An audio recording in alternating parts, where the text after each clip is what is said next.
What better way to celebrate National Sugar Cookie Day than to learn the secrets and tips from the professionals? Hi, I'm Robert Duensing with Best Regards Bakery and Cafe to give you a few tips, and then Sherry's going to follow up with tips on how to decorate these wonderful tasting cookies. First of all, baking is not about the recipe. I hate to break it to you. I collect cookbooks myself, but the recipe isn't where it's at. It's in the decisions that you make. Much like high school, you make the right decisions, things turn out a lot better. Let's start with the flour. I use unbleached flour from King Arthur. You can use any brand you want, but go with unbleached. On the butter, on here, margarine works for grandma, but use butter, and you can either use regular butter or you can go all the way and use European butter. I believe it makes a difference. Everything we make is for special occasions, so European butter for us. Vanilla. Never use artificial. Use real vanilla, and if you can, go all the way and use Madagascar bourbon vanilla. Hot tip for you.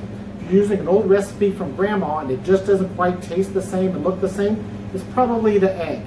The eggs back then were a little bit larger than they are now. Switch to extra large eggs and you might find you get the same results that you had then.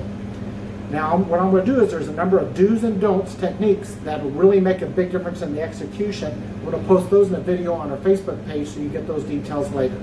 Let's go to Sherry and she'll give you some tips on how to decorate. I'm Sherry.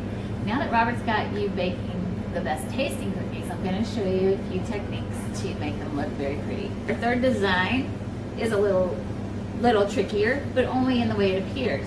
It actually is a lot simpler than you think.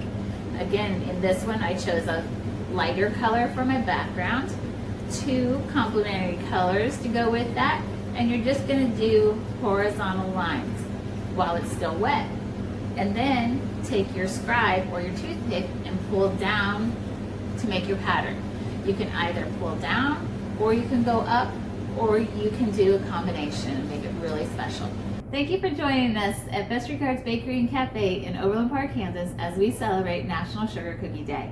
To sweeten the pot just a little tiny bit, we're going to hand out free sugar cookies to the first 1,000 people that safely drive through our parking lot. Everybody in the car wearing a mask will receive a cookie.